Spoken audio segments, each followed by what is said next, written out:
Buenos días. En la mayor precisión de los chilenos, ¿no? Sabemos muy bien cuándo es de día y cuándo es la tarde.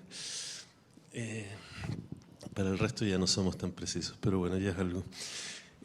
Buenos días a todas, a todos, a todes. ¿Cómo están?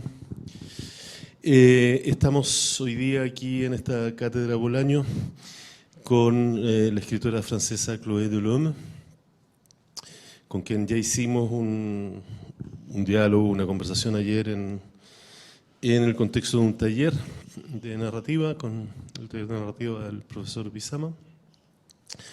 Les voy a contar un poco brevemente quién es Chloé. Chloé Delhomme es una escritora francesa, nació en 1973 y practica la escritura en diversas formas y soportes desde hace más de 20 años. Obtuvo el premio Diciembre en 2001 por una novela llamada Le Cri du Sablier, que se traduciría como El grito del reloj de arena, y el premio Médicis, que es uno de los premios más prestigiosos de Francia, en 2020 por una novela que se titula Le cœur synthétique, el corazón sintético. Tiene a su haber alrededor de 30 libros, planteados todos como una exploración formal. Son autoficciones experimentales, fundamentalmente un libro llamado Les Mouflettes d'Atropos, las mofetas de Atropos, En mi casa bajo la tierra y Una mujer con nadie adentro. También ha practicado o ha escrito monólogo teatral, ensayos, y también hibridaciones con la cultura pop. Por ejemplo, subversiones, glosas, comentarios de videojuegos en Corpus Simsi, variaciones alrededor de un juego de sociedad, ciertamente no, fanfiction también en forma de libro, de la cual el lector es el héroe, en un libro llamado Por la noche soy Buffy Summers, ficción digital interactiva, Alienare, novela distópica, Las brujas de la República. La ficcionalización del yo está en el centro de su trabajo, así como las problemáticas vinculadas al duelo, al suicidio y a los problemas psíquicos. Es una escritora muy activa en el medio literario feminista. Ha dirigido el volumen Sororidad en la colección Point Feminista y organiza eventos y lecturas que permiten hacer escuchar nuevas voces. Colabora frecuentemente con artistas y músicos en performance. Es igualmente escritora de guiones, letrista, autora de piezas de radioteatro y a veces cantante. Actualmente está terminando un álbum con el grupo de Penélopes y acaba de terminar otra novela titulada Pauvre Folle, Pobre Loca, una novela sobre un amor imposible que aparecerá en las ediciones del Seuil en septiembre del próximo año. Chloé Delhomme, bonjour, merci d'être avec nous. La estoy saludando, como ustedes se dan cuenta. J'ai envie de dire pourquoi tant d'agitation, mais c'est sérieux. Le digo que me dan ganas de preguntarle por qué tanta agitación, pero la pregunta es seria. Ma question est sérieuse, dans le sens que pourquoi autant de formats, pourquoi autant de registres? Qu'est-ce qui fait que tu pratiques, on va dire, des écritures ou des interventions, des créations dans des formats aussi, pas éloignés forcément, mais différents? ¿Qué hace por qué practica escrituras, intervenciones, creaciones en formatos no necesariamente tan alejados, pero sí diferentes? Alors, le truc, c'est que moi, je viens plutôt des formalistes. Yo vengo más bien de los formalistes. ¿Tú parles de formalistes russes, là? Non, des Non. formalistes, les lectures à la Oulipo. Ah, oui. Viene más bien de los formalistas, de los formalistas a la francesa, del grupo, de los que se derivan del grupo Oulipo, Donc il y a un rapport très ludique à la forme en fait. y en los cuales hay una relación muy lúdica con la forma. Et l'idée, c'est d'investir des formes différentes à quasiment chaque ouvrage. Y la idea es ocupar formas diferentes en prácticamente cada obra. Donc il y a la trame sur les livres, je dirais, du cycle familial, les autofictions familiales. Hay la trama en los libros que llamaría el ciclo familiar, es decir, las autoficciones familiares, Qui ont des formes qui sont parfois plus traditionnelles, mais pas toutes, puisqu'il peut y en avoir un avec une bande originale, par exemple. que tienen formas a veces tradicionales, pero no todas, porque hay alguno que tiene una forma más particular. Et le reste, c'est vraiment des interventions où j'essaye de faire quelque chose de nouveau, en fait. à chaque Y el resto son intervenciones en las que intento hacer algo nuevo. C'est quoi ce quelque chose de nouveau? ¿Qué es ese algo nuevo? Eh bien, des formes que j'ai pas encore traitées, c'est-à-dire qu'à part le roman policier, qui est une forme qui m'intéresse pas du tout, j'essaye d'essayer. D'accord. Dice que el resto son formas que quiere intentar, aparte la novela policial que no le interesa en absoluto. Todo el resto sí, y por lo tanto trata de practicar formas distintas en cada una de sus obras. Et ça réactive aussi des formes un peu, par exemple, le livre dont vous êtes le héros, c'est une forme très années 80 qui a été un peu abandonnée. Y reactiva algunas formas que han sido un poco abandonadas, como por ejemplo el libro del cual usted es el héroe, que es un libro de los años 80. Y son formatos, digamos, que han sido un poco abandonados. Et aussi des réactivations, enfin des détournements. Par exemple, Le cœur synthétique, c'est une comédie romantique. Y también reactivaciones o subversiones, por ejemplo, El corazón sintético, Le cœur synthétique, pertenece a la literatura romántica. Mais c'est presque parodique. Pero es casi paródico. C'est pas presque parodique, C'est complètement c'est parodique. absolument parodique. Ouais. No es casi paródico, es absolutamente paródico. A propósito de eso, les voy a leer, je vais profiter de leur lire, para que ustedes se den cuenta de qué estamos hablando. Les voy a leer, yo traduje una parte, un par de párrafos, no se asusten, de esta última novela de Chloé, El corazón sintético. Dice así, si encuentro el párrafo estaría bueno. Está por acá, segundito.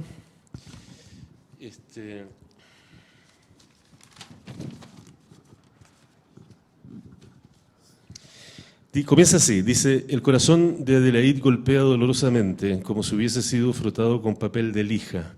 Sin embargo, sonríe deshaciendo sus cajas de cartón. Tiene su lugar propio, ya es autónoma. Este será su reino, este dos ambientes es perfecto, aunque sea minúsculo. Lo que destroza su corazón es el efecto del divorcio, aun si se produjo por iniciativa de ella. Todo comenzó en el tribunal, donde desde ese momento sus ventrículos están al rojo vivo.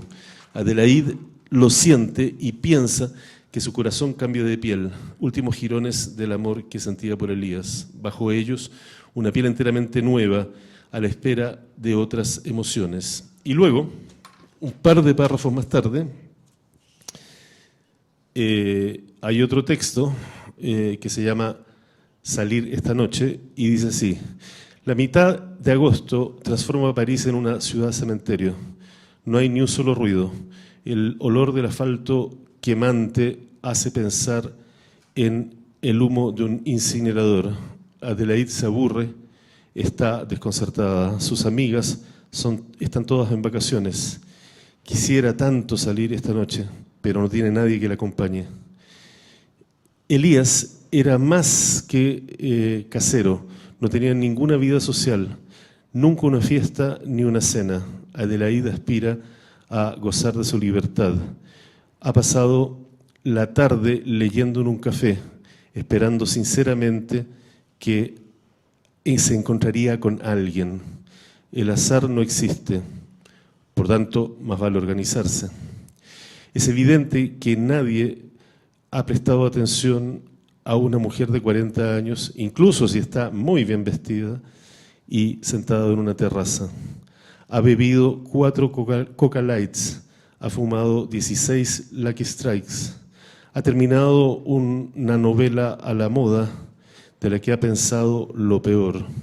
Estas últimas 24 horas no ha interactuado sino con un camarero y una chica que le pidió fuego. Y todo el resto es así. Bueno. Voilà, je leur donne un exemple là, de cette écriture, mais en assumant que cette écriture n'est pas la seule, sinon juste un échantillon parmi une sorte de multitude, disons, d'écritures. Les doy un ejemplo de esta escritura, que es un tipo de escritura entre muchas otras, ¿no? Porque lo propio de ella es que justamente se establece como un actor en la escena artística que interviene en múltiples formatos, entre otros el literario. Je dis que ce que te caractérise davantage, je pense, c'est que tu t'établis comme un acteur sur la scène artistique qui intervient dans divers formats, en fait. Oui, il y a les alexandrins blancs aussi qui sont très... Il y a quoi, pardon? Des alexandrins dans la prose. Ça, c'est peut-être la marque de fabrique. Hay versos alejandrinos en la prosa. Oui, ça c'est ce qu'on retrouve le plus dans les textes d'autofiction, en fait. Es lo que más se encuentra en los textos de autoficción. C'est-à-dire une hybridation de tout. Ouais. O sea, una hibridación de todo con todo. Oui, Et concernant, par rapport, disons, aux performances, ouais. quel est le lien, comment s'établit le lien entre justement performance, donc ce qui s'apparente au domaine du théâtre, de l'art conceptuel, n'est-ce pas, et de la littérature? D'où vient comment tu fais le lien là? Ça vient de ma formation, parce qu'en fait, quand j'avais la vingtaine, j'ai commencé avec des poètes sonores, surtout. Le acabo de preguntar cómo se establece en ella el vínculo entre la performance, o sea, algo que tiene que ver más bien con el arte dramático y con las artes visuales, ¿verdad? Y la literatura. Y entonces me dice que es una cuestión histórica porque comenzó en los años 80, en realidad, trabajando con poetas sonoros. Du coup, j'étais habituée toute petite dès le début à ce que le texte sorte de la page. Y por lo tanto, desde un comienzo, me acostumbré a que el texto salga de la página. Et à ce qu'on essaye de donner une autre dimension avec les lectures musicales ou avec de la poésie-action. Moi, j'étais plus lecture musicale que poésie-action. Y a que se le intente dar otras dimensiones con lecturas musicales o poesía-acción, ¿no? Y ella estaba más del lado de la lectura musical, ¿no?, que de la poesía-acción. Et les performances sont en 2 temps. Il y a toujours un work in progress, le livre en cours d'écriture. Je le décline sous forme soit de performance où il peut y avoir une installation vidéo et du son, ça dépend des objets. J'habite dans la télévision et les Sims, il y avait un écran. C'est-à-dire, tu veux dire par là que lorsque tu es en train d'écrire un livre, tu fais en même temps une performance à partir de ce processus d'écriture. Oui. Ok.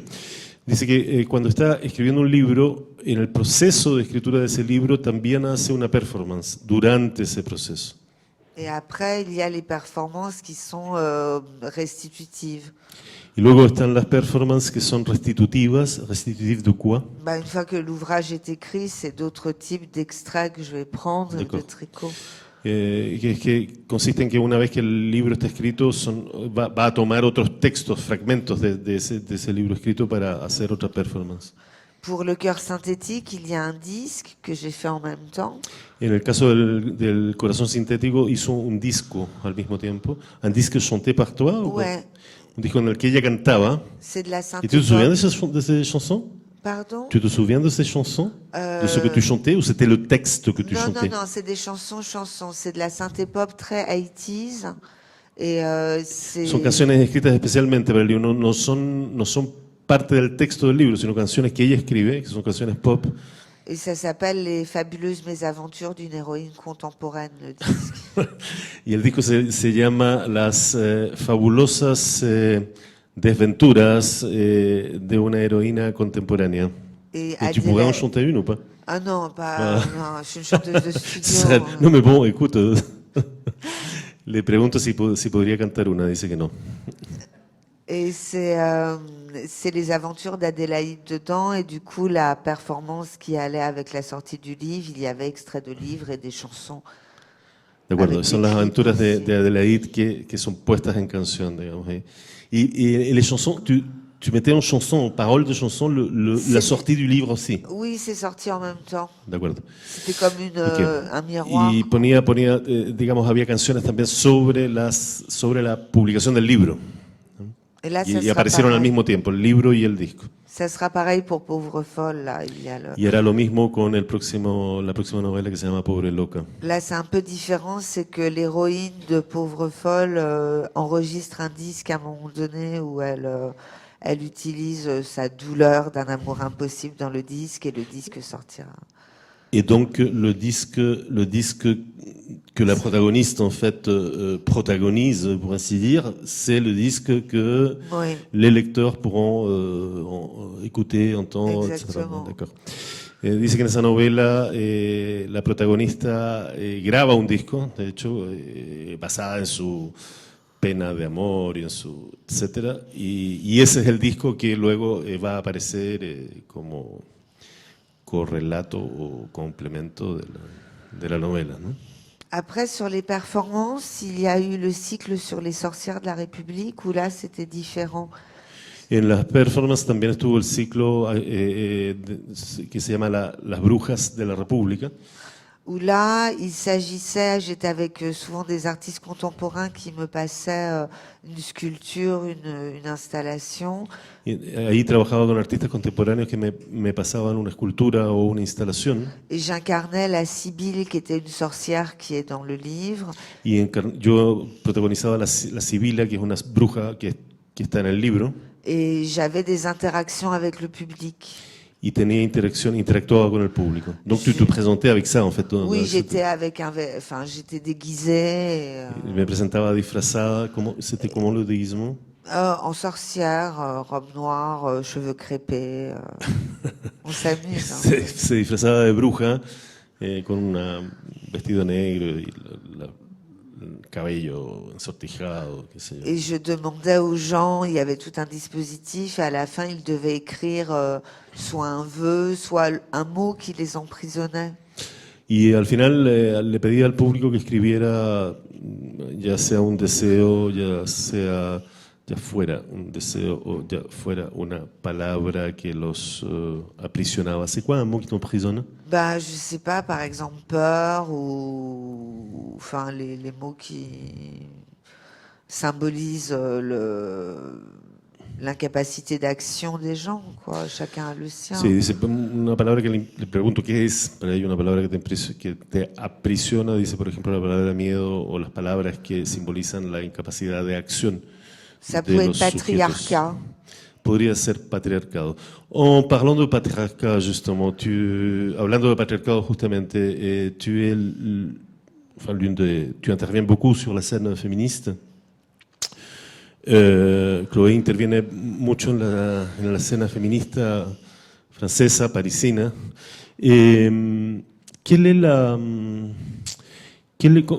Comment ça s'est produit? Ça s'est produit depuis le tout début ou tu as découvert quelque chose là-dedans? Non, moi, tu y es arrivé ou c'était...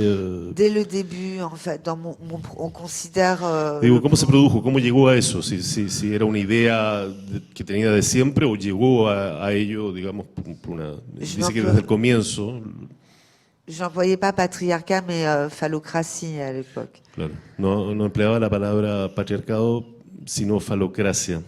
Je crois aussi que c'est quelque chose qui est lié au parcours, c'est-à-dire que comme il y a le féminicide, obligatoirement j'ai été sensibilisée aux violences. Es algo que está ligado a la trayectoria, como existe el femicidio, obviamente estaba en mí. Tu racontes que, en fait, ton père a assassiné ta mère, Oui, n'est-ce il s'est pas? suicidé ensuite à l'arme à feu. J'étais dans la pièce. Oui, Tu j'avais étais dans 10 la ans. pièce lorsque ton père a tué ta mère. Ouais, j'avais 10 ans. Et Donc, tu avais du 10 coup, ans. le cri du sablier est là-dessus. Le pregunto porque le pregunto si le pregunto por su experiencia, por esa experiencia, y me dice que en efecto su padre asesinó a su madre y ella estaba allí, ella estaba presente, tenía 10 años cuando eso ocurrió y su primer texto, que se llama El grito del sablier, del reloj de arena, es sobre eso. Et donc, du coup, j'étais assez sensibilisée sur la question. Y por lo tanto estaba bastante sensibilizada sobre el tema. Dans le tout premier livre, Les mouflettes d'Atropos, il est question de prostitution aussi. En el primer libro anterior a ese, que se llama Las mofetas de Anthropos, se trata de prostitución. Tu as eu une expérience là-dessus, que tu Oui, j'ai racontes travaillé aussi. 3 ans en bar chic, moi. J'étais en... D'accord. Trabajó 3 años en bares de alterne, que como se dice en España, o sea, prostituyéndose. Tu écrivais à l'époque. Oui, j'écrivais pendant le premier livre, pendant. Et c'est une époque très différente. On était dans du pro-sexe à l'époque pour la libération de la femme. On était dans quoi, pardon? Sur ce qu'on appelait le féminisme pro-sexe. Ah, d'accord. Claro, era una época muy diferente porque estaban en una época que se denominada como prosexo en cuanto a la liberación femenina. Comment c'était cette expérience comment pouvais-tu concilier le travail en bar? Il y avait une distance totale, disons, ou c'était la même personne qui travaillait dans le bar et celle qui écrivait? C'était la même personne, j'ai changé de nom à ce moment-là. Donc, ah oui. Et tu as changé de nom dans les deux métiers, dans la vie totale, disons, ou juste dans la un vie pseudonyme? Totale, à 24 ans, dans la vie totale. Ok, je comprends. Okay. Dice que en ese momento cambió de nombre, pero que era la misma persona, porque eso le pregunté, si, ¿cómo es ese proceso? ¿Cómo es trabajar durante el día o la noche, no sé, en un bar de prostitución chica, o sea, lo que no cambia nada, y escribir al mismo tiempo? Y entonces me dice que en ese tiempo, en esos años, cambió de nombre, pero no es un seudónimo, no es que haya adoptado un seudónimo literario, sino que cambió de nombre realmente como sujeto. Voilà, no, je le raconte ce que tu m'as dit, sans rajouter rien. Non. Le digo que le cuento lo que ella me dijo sin agregar nada. Et du coup, je crois qu'il y a une sensibilisation sur la place des femmes dans la société depuis toujours, en fait. Y por lo tanto, obviamente, hay una sensibilización sobre el lugar de las mujeres en la sociedad desde siempre. Est-ce que l'art, il peut quelque chose, disons, peut quelque chose là-dessus? Est-ce que tu sens qu'il y ait... Pour la cause féministe, oui. Comme pour tout, je pense que la poésie a un pouvoir de modification du réel. Ouais. D'accord. Le pregunto si cree que el arte tiene una capacidad modificatoria de modificar la causa feminista o cualquier otra causa, cualquier otra, y me dice que sí, que ella cree que la poesía tiene un poder modificatorio de lo real. ¿Cómo ça se traduit? Ça se traduit que ça joue sur l'imaginaire et se traduce porque juega sobre el imaginario. Et l'imaginaire actuellement est terriblement phagocyté par une vision masculine du monde. Y el imaginario actualmente está tan fagocitado por una visión masculina del mundo. Donc je pense que plus il y aura d'autrices, plus il y aura des textes féminins qui s'emparent du réel. Y por lo tanto pienso que mientras más haya autoras, más hay una visión femenina que se apodere de lo real. Plus on aura une ouverture et une vision du monde qui sera différente de ce qu'on appelle le male gaze. Más tendremos una visión del mundo que será diferente de lo que se llama el male gaze. Donc ça déplacera. Por lo tanto, ça commence déjà. Va a desplazar, digamos, la lectura del mundo.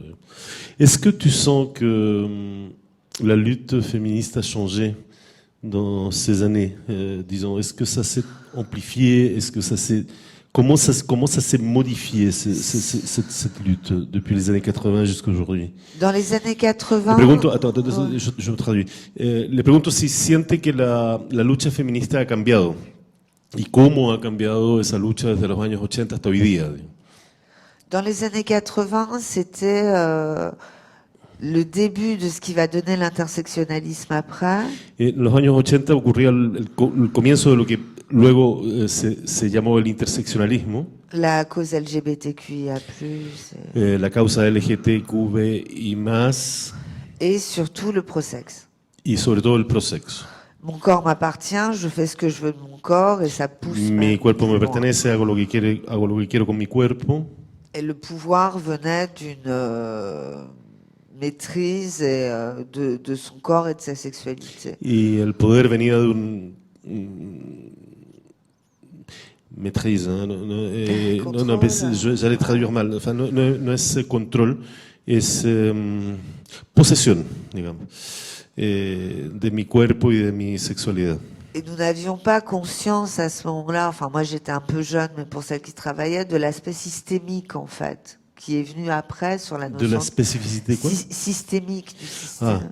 Y no teníamos conciencia, por lo menos para los que trabajábamos en ese entonces, de la especificidad sistémica. Qu'est-ce que tu appelles la spécificité systémique? Le patriarcat, le fait que la société est organisée autour. No teníamos autour des conciencia de femmes. eso, la especificidad sistémica que ella entiende como el patriarcado, o sea, el hecho de que el sistema está organizado.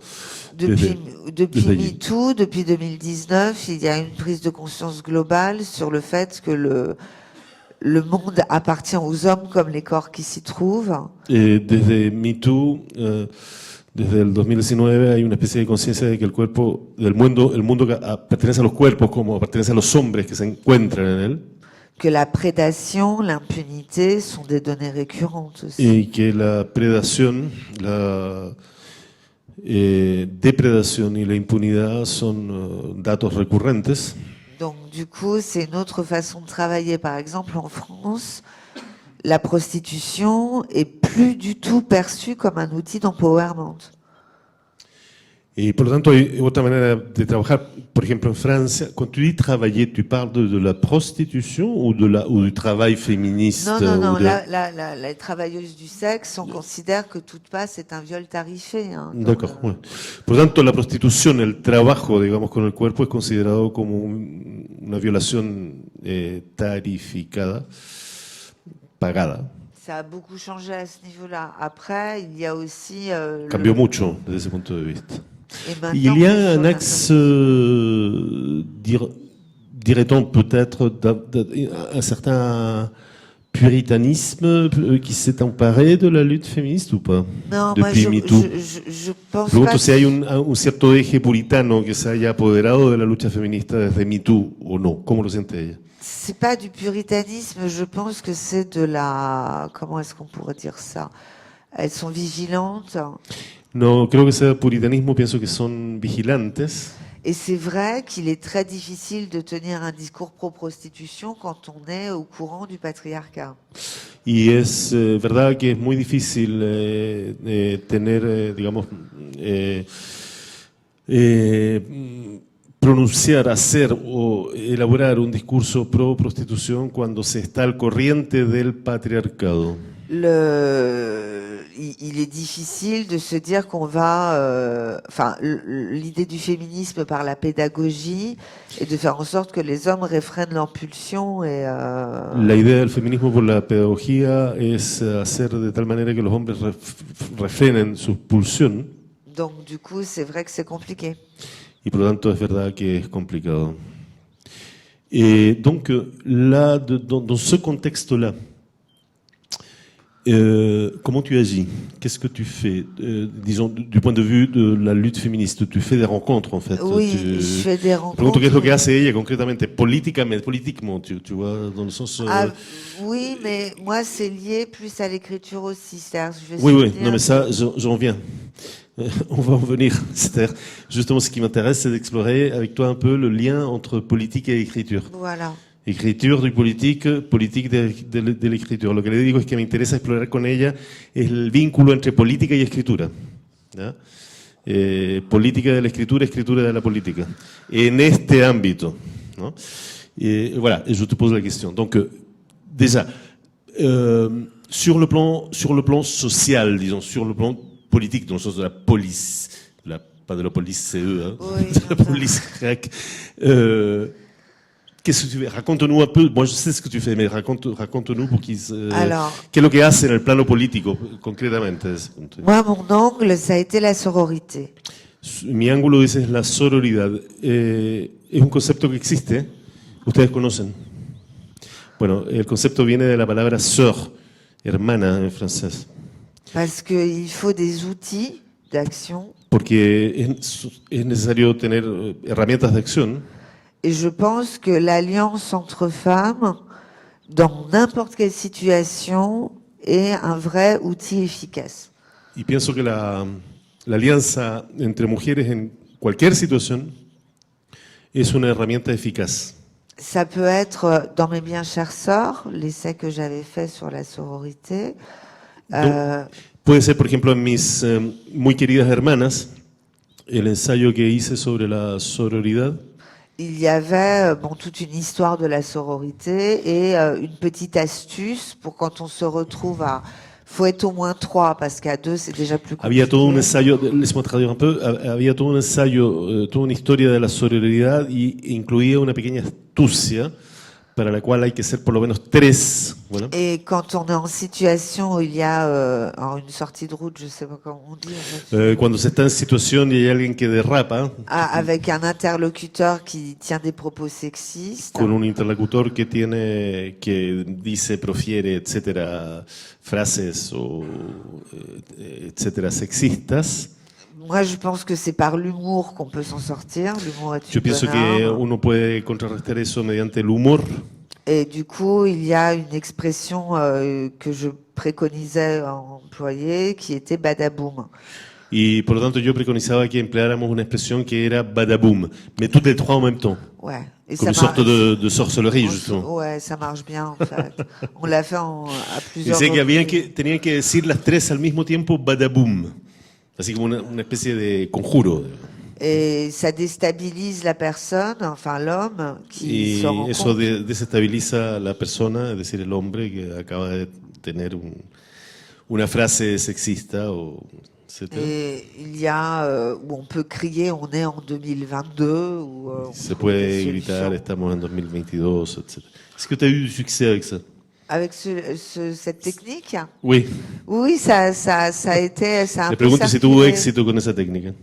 Si. Et sinon, j'essaie de préconiser effectivement qu'on utilise l'humour pour désamorcer. Le frontal ne fonctionne pas bien, de ¿Lo toute cuál? façon. Le frontal. Ah, oui. Dice que la confrontación no funciona bien, que ella preconiza el humor. mejor dicho. L'homme se braque et on n'obtient rien. Y el hombre se espanta o se encabrita y no se obtiene. Parce que, est-ce que tu crois, de ce point de vue-là, hein, par exemple, justement là, le badaboum, est-ce qu'il aurait un sens pédagogique ou juste réactif et... Non, pédagogique mais- aussi, parce que la personne est interpellée, comprend pas ce qui se passe, voit bien qu'il D'accord. y a collectif en face qui se moque. Donc, D'accord. No, y dice que claro, que ese tipo de situaciones tienen también un sentido pedagógico, porque la persona del otro lado se da cuenta de que hay algo que no funciona y que hay un colectivo de mujeres que se está riendo y por lo tanto, claro, Et l'humour est quelque chose qu'on utilise assez peu en militantisme, el humor es algo que se utiliza muy poco en el militantismo, mais qui me semble assez, oui, être une clé efficace. Bon. pero que me parece ser una llave bastante eficaz. Et venons-en donc là maintenant à l'écriture. Comment tu traduis justement cette action politique et cette vision du monde en fait, hein, sur le plan des écritures, Oui. si j'ose dire. Parce que le pregunto cómo traduce esa acción y esa acción política, digamos, y esa visión del mundo en el plano de las diversas escrituras. Bien, disons que pour mes bien chères sœurs, le texte est plus en punchline qu'en poésie tricotée alexandrin, tout ça. Ok, en el caso de mis muy queridas hermanas, el texto está más bien hecho a base de frases, de cuñas, se diría, ¿ya? En chileno, Es decir, de frases golpeadoras, ¿no? Que una especie de tejido de alejandrinos o de versos, etc. Ça, c'est pour mon écriture. Après, je suis en soutien avec une soirée mensuelle que j'organise depuis 1 an dans un lieu féministe. Y luego eso, desde el punto de vista de la escritura, y luego organizo, dice, un evento mensual en un lugar feminista. Quel lieu? Ça s'appelle Chez Mona. C'est une ancienne école. C'est un grand café féministe. C'est grand comme ici, un peu plus grand qu'ici. C'est où? C'est rue de Vaugirard. Ah ouais, je vois. Sí, es un lugar feminista que se llama Chez Mona, que es un café feminista. Et là, que se passe-t-il, en fait? Eh bien, j'invite 7-8 autrices. Et invita a 7 u 8 autoras. Toutes ne sont pas dans du féminisme frontal. No están todas en el feminismo frontal. C'est de la poésie souvent intime en même temps, donc c'est assez féminin, je dirais. Es poesía a veces frecuentemente íntima, por lo tanto es bastante femenino. En même temps, en disant ça, j'enfonce cet horrible cliché de la femme est dans le féminin et l'homme est un génie alcoolique qui est dans le monde. Y al mismo tiempo estoy pronunciando un tremendo cliché del tipo la mujer está en lo femenino y el hombre es un genio alcohólico. Mais c'est des textes qui sont portés par des femmes. Pero son textos que son textos de mujeres. Publiés et non publiés. J'accompagne Publicados aussi y no publicados. des jeunes pousses que je suis pour les faire Y hay progresser. gente joven que sigo y que, en fin. Est-ce que cela, disons, a une répercussion sur le plan ensuite de la publication, de la diffusion ou De quelque ces chose? personnes, Oui. Les jeunes filles, j'espère que ça va donner des livres. D'accord. Après, Que ella espera que a partir de ahí haya libros que salgan. nous avons 70 à 100 personnes le dimanche quand je fais ça. Ah oui. Donc ça draine quand même un public. D'accord. Et le public est aussi bien est composite ou il y a que des femmes? Il est peu mixte. Sur 100, Peu mixte. très peu. Nous avons D'accord. 5-6 garçons et le reste ce sont D'accord. des femmes. Ouais. Si el público es poco mixto, hay 5 o 6 chicos y el resto son mujeres. Maintenant, tu m'as parlé de mes très chères sœurs. Bien chère sœur, oui. Bien chères sœurs. Bien chère. C'est une chanson d'Eddie Mitchell, mais Ouais, bien chère sœur. mais bien chères sœurs. Ouais. Mais dans d'autres écritures, comment se traduit ton point de cette lutte, cette vision du monde féminine, disons, féministe? Je ne sais pas si ça part par la stylistique plus que le propos. Quoi. D'accord. Tu m'as parlé hier perdón, le estoy preguntando en otras escrituras, porque ella practica muchas escrituras diversas y esa es su singularidad. Entonces, aparte de su singularidad singular, claro, de ser ella quien es, desde luego, pero su singularidad como autora es que obviamente ocupa formatos muy distintos. Entonces le pregunto cómo se traduce su visión de mundo femenina, feminista, en otras escrituras más allá del ensayo, ¿no? Esa es la pregunta. Voilà. Y tu m'as répondu, tu m'as dit que c'était une question plutôt stylistique que thématique forcément, ou non? Non, tu m'as pas dit ça. Non, je crois pas. Reprenons donc. Je te repose la question. Oui. Et retomemos. Je te repose la question. Comment se traduit cette vision du monde qui est la tienne, cette lutte féministe, ce ressenti en tant que femme du XXIe siècle, etc., dans d'autres écritures que l'essai, en fait? Alors, la question du ressenti est primordiale chez moi. C'était ça qu'on avait évoqué hier. Oui. El problema de la percepción de sentirse es primordial en mí. De eso hablábamos ayer, en efecto. Je crois qu'il y a la question, mais peut-être aussi parce que c'est lié au féminicide, par exemple, sur l'indicible réel de Bataille, tu vois. On tourne autour. Y hay una cuestión en torno a lo indecible real, porque está el problema del femicidio, que es el problema de ella, digamos, entre medio o a la base. On tourne autour. Se gira en torno a eso. Et ce qui est transmissible, c'est le ressenti que j'ai eu. plus Y lo que les es faits. transmisible es el sentimiento que tuve, la percepción que tuve. Donc je vais ressortir l'exemple d'hier, par exemple, pour la syntaxe échymosée. La syntaxe dans Le Cri du Sablier qui parle du point de vue de l'enfant, des violences paternelles. Por lo tanto, hay el ejemplo que daba ayer sobre la sintaxis en El grito del reloj de arena, la sintaxis quiere ser la sintaxis del niño que asiste a la escena de femicidio Et qui se faisait frapper aussi par le père, du y coup. que al mismo tiempo es golpeado por el padre. La syntaxe est avec des élisions, des assonances et des allitérations très en ou des choses comme ça. La sintaxis es con aliteraciones, con quiebres, es muy quebrada, muy rítmica y muy dura. La langue peut se faire le miroir du ressenti. La lengua puede ser el espejo de la percepción o del sentimiento. Donc après, ça Ça, va... c'est de la poésie pure, en fait. Ouais. Y eso, le digo, eso es poesía pura. Et je pense que c'est aussi une autre clé pour transmettre, quoi. Y es otra llave, otra manera para transmitir. Voilà. D'accord. Très bien. ¿Qué más? Oui. Non, moi, ce qui m'intéressait, c'était aussi de voir un peu avec toi le problème des formes, c'est-à-dire la forme dans la performance et la forme dans la littérature. Tu vois, parce que tu parles beaucoup de poésie, en fait. Ouais. Tu vois. Et en fait, j'ai l'impression que tu as la gestion d'un poète ou d'une poétesse et d'une artiste en même temps. C'est-à-dire, art et poésie, art et littérature se confluent quelque part, non? Oui, Il y a une c'est sorte vrai. de matrice commune, ¿no?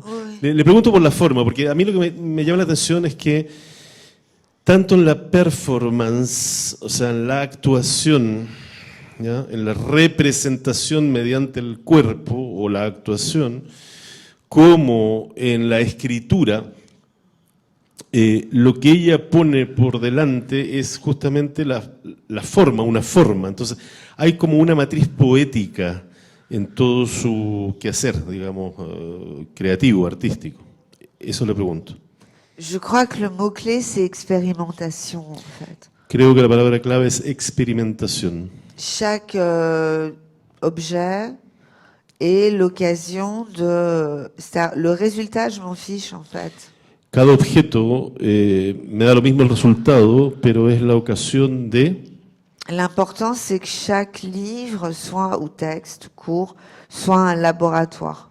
Lo importante es que cada libro o cada texto sea un laboratorio. Avec, si possible, une forme que j'ai pas encore expérimentée. Con a lo mejor, si es, en lo posible, con un laboratorio de una forma que no he experimentado todavía. Donc parfois, je peux me donner des exercices à contraindre toute seule.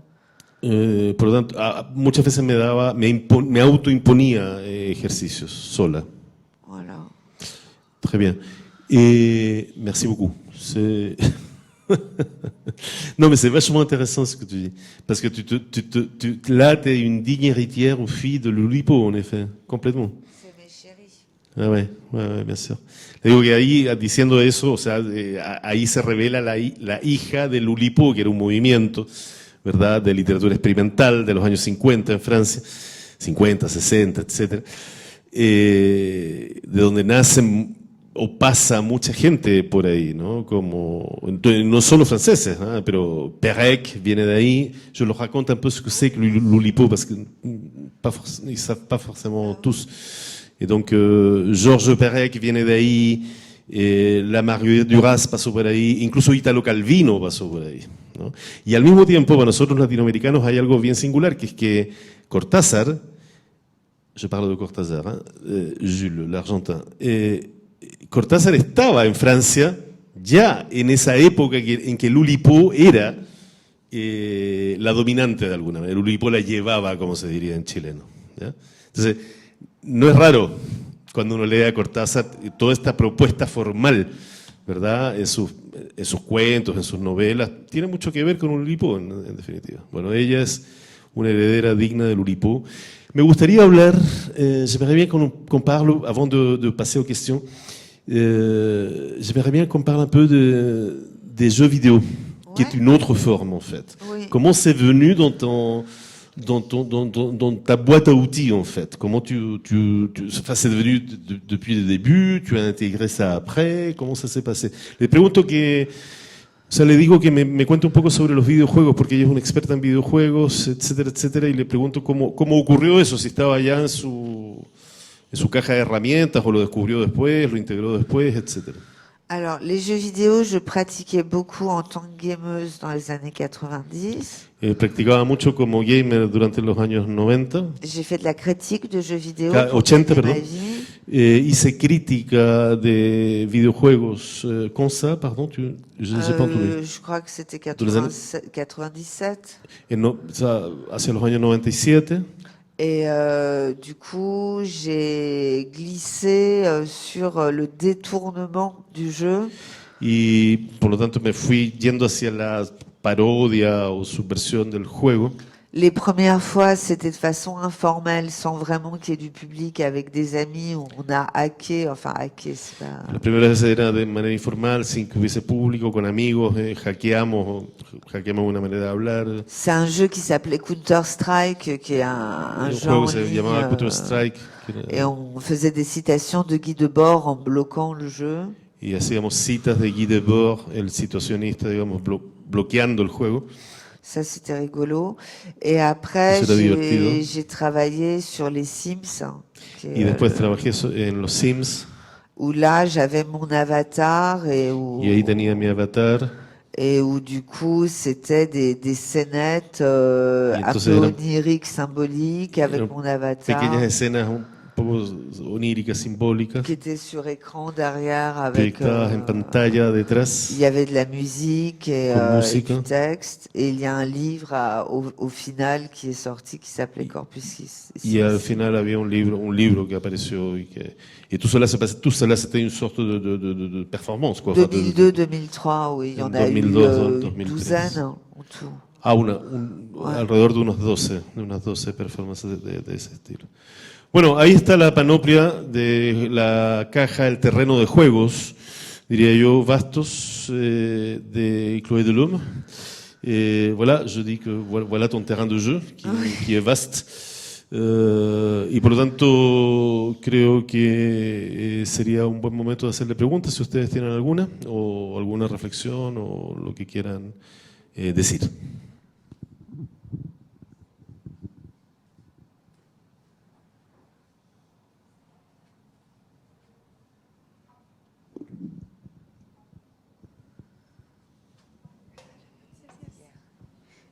Bueno, hola. Tengo dos preguntas. Y las dos questions, te lo tengo que traducir, así que por favor. Sí, ningún problema. Una de ellas es si las canciones que complementan los textos están disponibles únicamente en formato físico o en plataformas de streaming como pueden ser YouTube o Spotify. Si les chansons qui complémentent les textes sont disponibles seulement au format texte ou physique, ou alors il y a aussi au format streaming YouTube. Oui, c'est en disque et on le trouve sur Spotify, enfin je sais Se pas. encuentran en Spotify en disco. Si, avec mon nom, on les trouve. Hein. Poniendo su nombre. Il y en a une dizaine. Hay más o menos 10. Y la segunda pregunta Deuxième es question. si dentro de todas las cosas que ha escrito, Si parmi toutes les choses, les textes que tu as écrits, en algunos se puede reflejar un poco esta como cultura geek o de videojuegos. dans quelques-uns de ces textes, on peut voir refléter la culture geek ou de jeux vidéo. Quoi. C'est des vieux, il doit y avoir sur mon site, je pense, quelques-uns. Ouais. Sur ton site. Ouais, je El pense. sitio de ella tiene que haber algunos de esos. Je pense, ouais. Muchas gracias. Voilà. Otra pregunta. Hola, buenas. La pregunta va por el lado de que ¿qué decisión la impulsa a ella ¿sí? Quelle décision, en fait, il voudrait savoir quelle décision t'amène a diferenciar las historias que cuenta de sus personajes entre à différencier les histoires que tu racontes de personnages, ponerlas en una canción y a ponerlas en el texto. soit à les mettre dans une chanson, soit à les mettre dans le texte. Comment tu fais, comment tu tries, quoi. Enfin, comment tu fais cette... Oh, bah, en fonction de ce que je décide de faire ce jour-là. En función, dice, de lo que decido hacer, de lo que quiero hacer ese día. Claro, entonces no hay una decisión estética Donc, más il n'y profunda. a pas une décision, un choix esthétique, disons, préalable. Bah, le Par rapport choix à ça. esthétique, il est sur la forme que je vais donner à la chanson ou au texte. Et digamos, la decisión estética está, digamos, tiene que ver con la forma que le va a dar a la canción o al texto. Ah oui, le côté romantique, je suis débordée par l'inspiration. O sea, el lado romántico estoy desbordada por la inspiración. Non, je décide que je me mets au travail et là, ça vient. Y por lo tanto no decido que me voy a poner a trabajar y ahí la cosa cambia. Ouais, c'est toujours en contrôle. C'est toujours en contrôle. Oui. Siempre es bajo control. Sí. ¿Alguien más? Victoria, une question. Sí, a mí me interesaría saber, ya que estamos con un público de estudiantes chilenos, Chloé Delhomme está acá por unos días, se interesa mucho a lo que está pasando en Chile, a las corrientes feministas, los movimientos también a nivel artístico y littérario. Je dis que tu es ici aussi pour découvrir ce qui se passe sur la scène artistique, littéraire, aussi au niveau du mouvement féministe. Es una pregunta más bien para ustedes, si hay algo que quisieran compartir con ella que tiene que descubrir o que vale la pena que lo conozca, que lo sepa. Ella va a conocer mañana al colectivo Las Tesis, que están haciendo un taller y una performance en Matucana 100. Y también va a visitar la Galería Cima, que hay una exposición de María Barros, también que es una exposición en torno a la violencia hacia la mujer. Pero si quieren compartir con ella es muy, como decía Mauricio, en Francia es muy, muy conocida y hay una juventud que la sigue, en particular en la Maison Mona, donde hace sus lecturas cada mes. Hay todo un grupo de personas que la sigue regularmente. Así que sí, no duden en compartir eso. Je leur dis s'ils veulent partager avec toi, soit des événements, des collectifs, des infos qu'ils sentent qu'il faudrait que tu connaisses. Voilà, no sé. ¿No? Sí, tienes una idea tú, ¿no? Toma, te paso el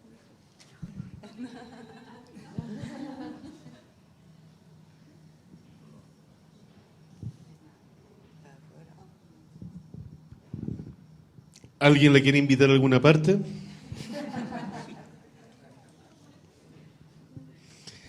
¿No hay un bar por ahí, algún lugar, algún teatro, no sé, pues? A tomarse una chela, alguna parte, qué sé yo. Je leur demande si quelqu'un veut t'inviter quelque part. Dans un bar, dans un théâtre. Je suis pas en chien à ce point. Non, mais...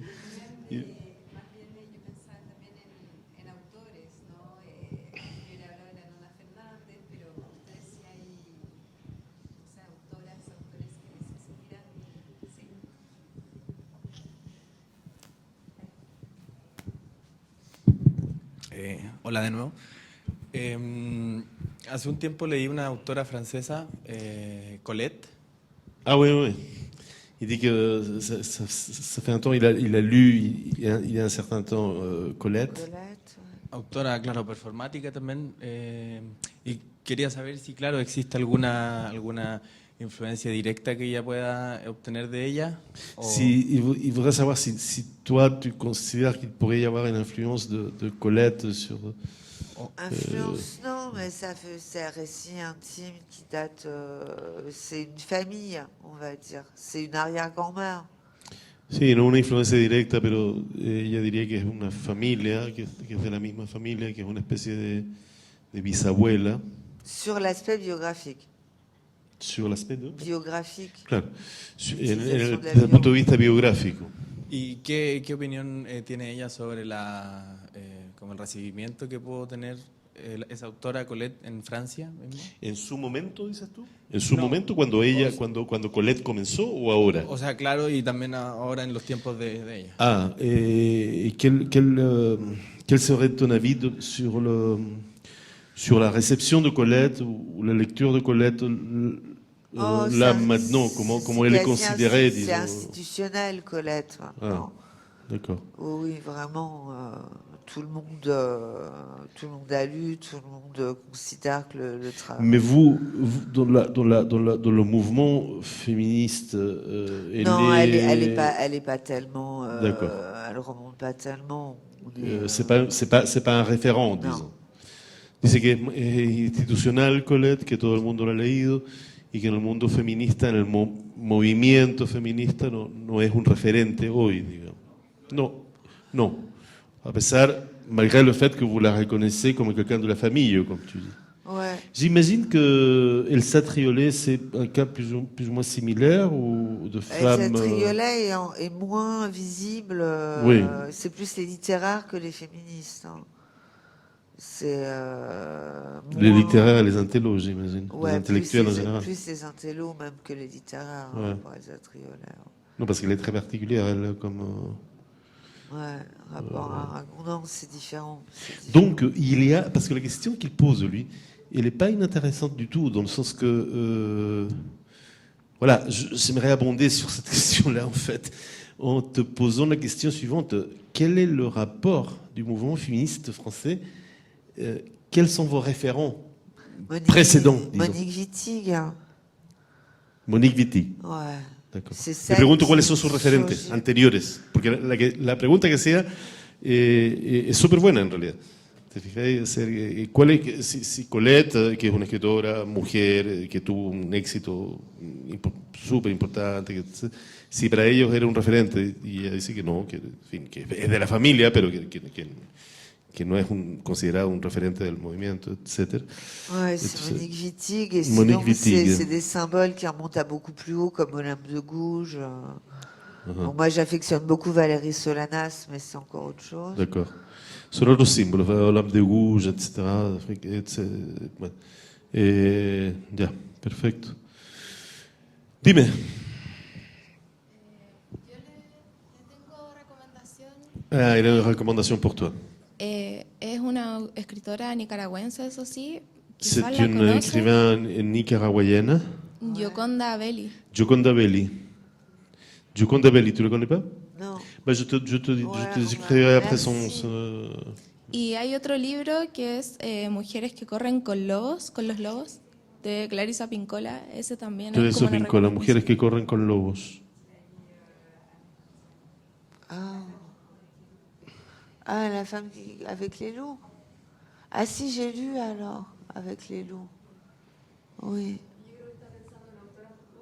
Sí. Sí, claro. Toi, tu es en train de penser à des autrices plus jeunes, en fait, que... Oui, je cherche là, mais c'est des contemporaines, en fait, Ouais. plus que des mamans. Des référentes anciennes. Ouais. Claro, busca más contemporáneas, dice mamá. Françoise de Bonne qui a inventé l'écoféminisme en France. Françoise de Bonne, qui inventó el ecofeminismo en Francia, como referente, etc. Bien, creo que la...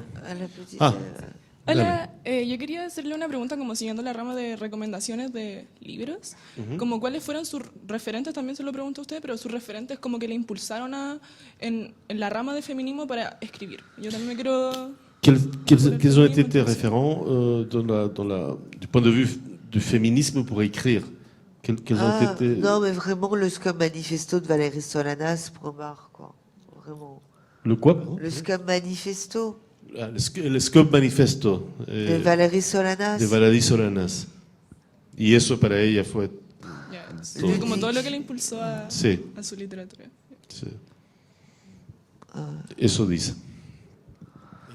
Yo tengo una invitación más que una recomendación. Il a une invitation plutôt qu'une recommandation. El 20 de diciembre, con unos amigos de la misma estudiantes de la universidad, Le vamos, 20 décembre, avec des copains étudiants de la fac, armamos una editorial que tiene nombre en honor a Winnet de Roca, por Mario Oniromancia. on a créé une maison d'édition qui a un nom qui porte le nom d'une femme qui s'appelle Winnet de Roca, qui était la femme d'un très grand poète aussi qui s'appelait Pablo de Roca, poétesse elle-même aussi, dessinatrice, etc., enfin artiste. De título Oniromancia, por lo mismo, porque es súper poco reconocido comparado con los textos, Qui por ejemplo, s'appelle Pablo de Roca. Oniromancia. Perdona, pero tengo que traducir. Si queréis que funcione, calma. ¿Qué más? Dale. Que el nombre de la editorial es Oniromancia, que es en honor al poemario Winnet Sí. de Roca, y Sí. es justamente por eso, para dar más visibilidad a un poemario que está oculto en la sombra de los de Roca. Il dit que voilà, le nom de la maison d'édition, c'est Oniromancia, Oniromancie, on dirait. Du coup, pris c'est un titre de cette femme poétesse qui donc visibilise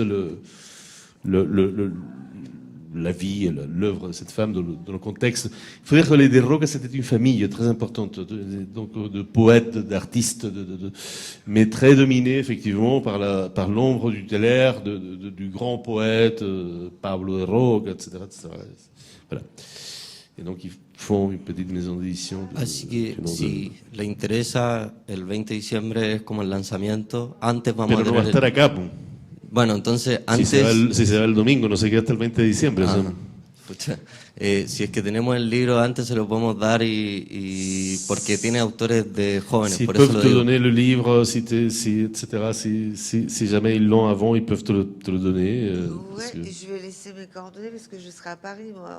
Non, je sais, je lui ai dit que tu étais à Paris. Non, mais si jamais... Oui, je vais laisser mes mails et il va m'envoyer. Sí, te va a dejar acá su mail, etcétera, para que se lo manden a París, porque se va ahora el domingo. Vale. Visita relámpago. Después le pido el mail entonces. Eso. Bien. ¿Algo más? Hola de nuevo. Continuando nuevamente y otra vez con la línea del feminismo y un poco ligada con la pregunta que hizo mi amiga. Hay, Par rapport au féminisme, nouvellement, et justement en relation à la question qu'a posée ma copine, ¿hay alguna autora o libro que recomiende? y a-t-il del une tema? autrice ou livre que tu recommanderais? Je réfléchis. Wendy Delorme, c'est très intéressant, mais je ne sais pas si elle est traduite en espagnol. Di Delorme es muy interesante, pero no sé, no, je crois pas. Non, je crois pas. Je crois pas. C'est-à-dire que les autrices, je pense pas qu'elles soient traduites dans ce qui... Ouais. Mais tu pourrais me laisser une liste de ces autrices qui seraient intéressantes justement de voir et Je vais d'essayer de faire ça. traduire justement? Ouais. Perfecto. Ouais. El catalogue féministe. Le estoy diciendo que nos podría dejar a mí, pero para socializarlo justamente, una lista de autoras que se podrían traducir eventualmente. Sí. Sí, etc. sería ideal.